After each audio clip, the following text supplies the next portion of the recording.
Hi guys welcome back to our channel. ఈ video ఎంతమందికి వీలైతే అంతమందికి షేర్ చేయండి. ఎందుకంటే ఇది చాలా యూస్‌ఫుల్ అవుతుంది. ఎవరైతే వెబ్ ఆప్షన్స్ చేంజ్ చేయాలనుకుంటున్నారో వాళ్ళందరికి చాలా యూస్‌ఫుల్ అనమాట.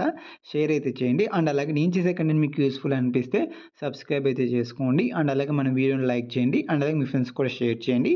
ఈరోజు అనమాట లాస్ట్ వెబ్ ఆప్షన్ చేంజ్ చేసుకోవాలన్నా, యాడ్ చేసుకోవాలన్నా ఇంకా మీరైతే ఫాస్ట్‌గా యాడ్ అయితే చేసుకోండి. చేంజ్ అయితే చేసుకోండి వెబ్ ఆప్షన్స్.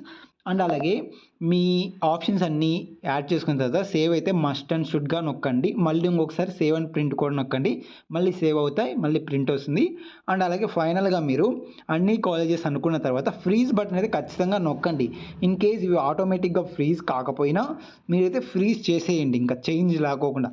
వన్స్ మీరు ఫ్రీజ్ నొక్కారంటే చేంజ్ కావు. ఫ్రీజ్ బటన్ అయితే మీరన్నీ కంప్లీట్ మేము యాడ్ చేసాము. మాకు ఇవి సరిపోతావి. ఇవే మా లిస్టు అన్న తర్వాత ఫ్రీజ్ బటన్ అయితే నొక్కండి. ఓకేనా? అవి ఆటోమేటిక్‌గా ఫ్రీజ్ కాకున్నా కూడా డేటాబేస్‌లో ఆటోమేటిక్ కాకున్నా కూడా మీరు ఫ్రీజ్ చేస్తే సరిపోతుంది. ఇన్ కేస్ మీరు చేయలేదంటే ఆ డేటా కొన్నిసార్లు స్టోర్ అవ్వదు మీది. That's why I am saying to freeze అనమాట.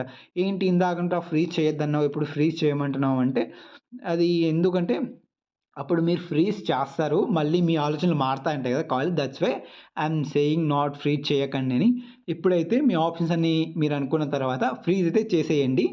ఓకేనా? ఇదే అనమాట ఈ వీడియో. Thanks for watching. అందరికి షేర్ చేయండి. ఈ వీడియో చాలా యూస్‌ఫుల్ అవుతుంది.